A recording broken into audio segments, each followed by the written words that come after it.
I'm Cathy. I'm Rachel. Welcome to Lunarbird Book Club.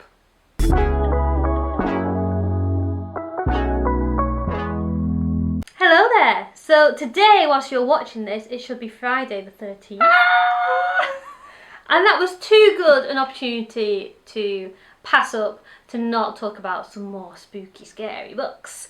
I am aware that I have already done an autumnal book recommendation video that I think would have come out a couple of weeks ago. But it's Friday the 13th. Halloween is on the horizon. We couldn't miss that opportunity. No, and I really love horror books. I think perhaps it's like I read a lot of classics, fantasy, and then it's horror. I think horror is what I read the most of. So I really wanted to talk about some more ghost stories. Are you a big horror reader? No, because I'm a wimp. I picture all the scary things and then I can't sleep and it's just bad. Well, this was when I was a kid, so maybe it wouldn't be as bad now. But I remember when I was younger, I used to read the Spooks books by Joseph Delaney. You might have been a bit old for those. Yeah, I don't think I read those. Well, that's like that's set around our area. Oh, cool. And it's about this guy who like fights demons and witches and monsters and things like that, and his apprentice. I don't know why I'm going into the plot of this, but they were so creepy. I remember the third one used to give me nightmares, but I really enjoyed reading them. I just imagined the creatures in my room crawling up my bed in the middle of the night, and it just kind of put me off horror forever. Oh no! Well, should we try and change your mind? Let's try and change my mind. Well, this means like, so today you'll get, actually I don't think mine are very scary, but you'll get some like classic scary books and you'll get some like Alternatives. Yeah, horror light books, so you can still enjoy this season without getting freaked out. We cover all tastes. What's your first book, Cathy? Okay, my first book is, I didn't put them in order on my lap. Okay, I'm going to go with 8 Ghosts, which is a collection of short stories. I'm going to have to put my mug down for a second. Okay, I've gone with 8 Ghosts, which is a collection of 8 ghost stories, but this was commissioned by English Heritage. Yes, English Heritage. So each ghost story in here is inspired by an English Heritage property. Oh, I like that. So it incorporates some history in real life places, and it's written by 8 different contributing authors. And some of them, like Mark Haddon, he wrote the Curious Incident of the Dog in the Night Time. And Andrew Michael Hurley, who's a Lancashire-based writer, he wrote The Lonely. So they're 2 authors that I love, and this is a really good collection. Taking it to look at the author page. Rachel's going to see if there are any other authors that she recognises. Probably. Well, Cathy is much broader read than I am. I'm getting better. I don't know if I'm... Oh, Jeanette Winston as well. Yeah, I know her. Yeah, she's actually probably the most famous person in the book. Now I look at it. So yeah, my sister got me this a couple of years ago, and it's a really good collection of ghost stories, a variety of styles and stuff. So a good one to dip in and out of, and not too horrifying. A good light one. Maybe I could read that one. I think this would be appropriate. Lie awake at night, fretting about all the monsters coming to get me.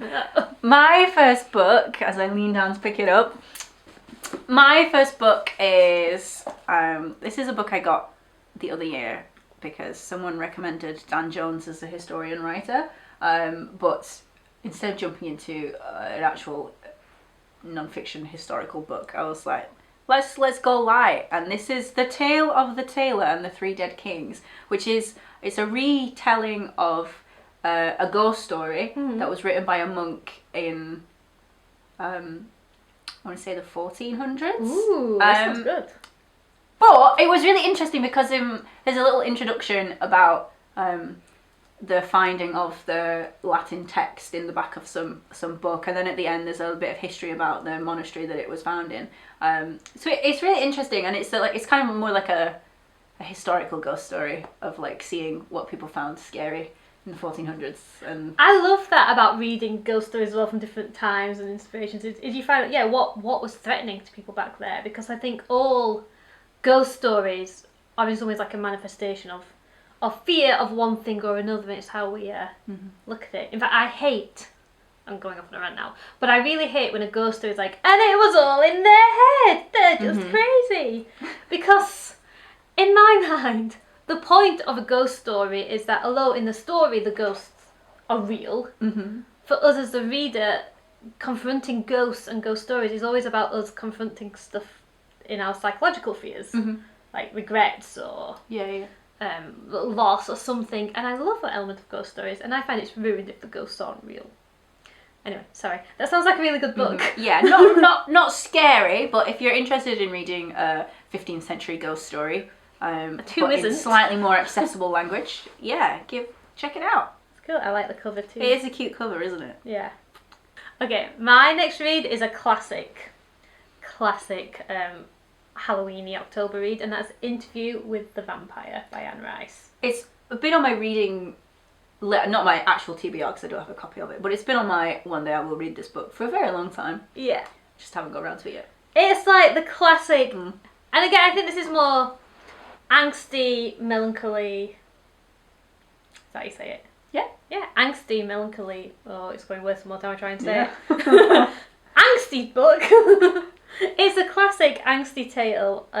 The first time that vampires come on, and instead of being like really, really terrifying, they're just moody and sad and falling out with one another and being in love with one another over the centuries and losing themselves in art and theatre and literature and trying to search for meaning in immortal life. And it's very atmospheric. It's really fun. You've got a dual timeline going on because there's a story of the young journalist interviewing the vampire and their kind of relationship and tensions between one another, and then you've got the story that the vampire is telling. And the film adaptation, have you ever seen the film? It's got Tom Cruise in it. It's got Tom Cruise and Brad Pitt in it. I have not seen it. To say that they are very like Hollywood actors, I think they do a really good job. Really? Yeah, I think they're really, really good in it, and it's actually a really faithful-ish adaptation. Have you watched any of the TV show? There's a TV show? There's a TV show! No, have you seen it? I haven't, no. Oh. I was like, I'll read the book first and then I'll watch the TV show, so I know what I'm comparing I it to. might have to watch the TV show. It's got, I'm not going to remember his name. Jacob Anderson, is that his name? I don't know who that is. The guy who plays Grey Worm in Game of Thrones. Oh, he's really good. He's very good. Oh. I've seen clips. He's very good. I might have to go watch the TV show. But yeah, the book, very good October reading, very moody, atmospheric. If you're feeling a bit sad and you want to lean into it, it's good for that too. You can't I have too many books. I don't want to enable you, but I do want you to read this. Maybe for like a review one time. Yeah. Like this time next year. Yeah. Heads up, guys. October 2024, Rachel's reading Interview with a Vampire. I hope she likes it. What have you got? My next one, again, it's not really a horror book, but it's very beautiful it's very pretty. It's called Blood in the Mist by Hope Mirrorless, and it's from the 1920s. And it's about this English town, and the guy is, I don't know. Here we go, melancholy. So this guy's daughter goes missing. She gets taken away by the fairies, the fae. Oh. You really don't like the fae, do you? They're just so creepy. I hate them. And then his son is being threatened, or he's like, my son's gonna get taken away as well, or his son gets taken away and he's like, oh, I've got to chase after him and rescue him before he gets completely spirited away. Yeah, it's just, I just think that fairies are really creepy, and I think this is a classic piece of fiction. Yeah. I'm not sure how accurate that term is to use for this book, but it's very good, and I think that you would like this. Well, did you say it was published in the 1920s? Yeah, that sounds like it should stay here. Yeah, you have less of a TBR than I do, so you can keep that with you. I am trying to finish mine by Christmas. Well, yeah, but you don't have to add this. No, that. Maybe she should add this. Maybe I'll come back to you and join. Okay. But yeah, we were talking. Were we talking about that on the video? I don't remember. Was it pre-video? Yeah, I feel like this book deals with like family and your standing in society and like the way that people judge you for your daughter being kidnapped by fairies or something. I'm not sure. Also, there's this bit where this like giant moth flies around the room. And that is completely irrelevant to anything at all, but I just thought I would mention it. That sounds like a cool scene. Okay, I am going to have to read it at some point. That sounds really good. Okay. This last one is a real wild card. So this is House of Hell by Steve Jackson. Is it a choose your own adventure? It's a choose your own adventure one. One of the first books that Cathy ever lent me was a choose your own adventure novel. That was kind of scary. Yeah, I mean, they're all a little bit scary. Yeah, I don't think I ever finished it. No. It was too hard. Couldn't do it. Yeah, so these are the five... Wait, every time I tried to do it, and I'd be like, right, well, this choice got me to a bad place, but it is the choice that I would make, so I just did it again.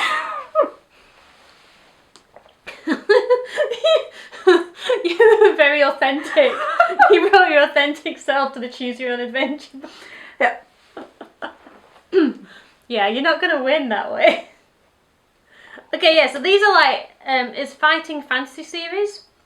So they choose your own adventure books that are quite involved, and you can fight monsters in it by rolling dice.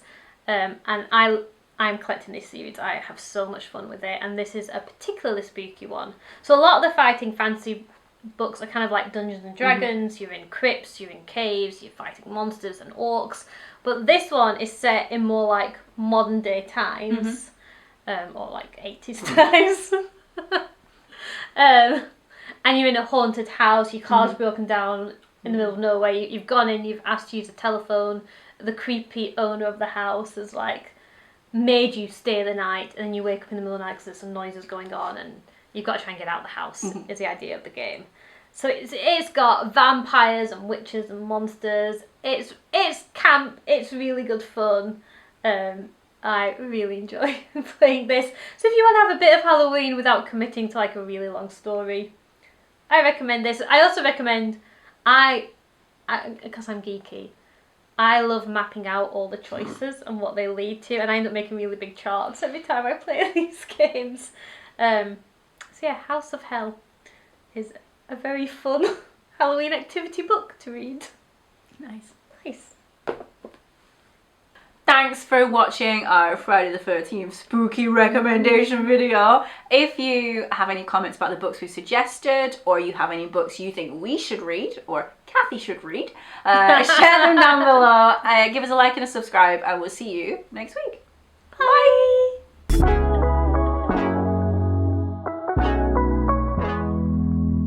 Hello, I'm Cathy. I'm Rachel. Welcome to Luna Bird's Book Club Story. Oh no. Sorry, just your Rachel's really high. My Rachel was what? Oh. Sometimes my voice is just high. I'm sorry. Wow, you're really red. I don't know why that tickled me so much. Do you know what makes me giggle? The way that you hold your mug, you're like, this is my mug. I'm holding it. I am like that. It's a pretty mug. I want everybody to see my mug. Okay. I'll do it sensibly now.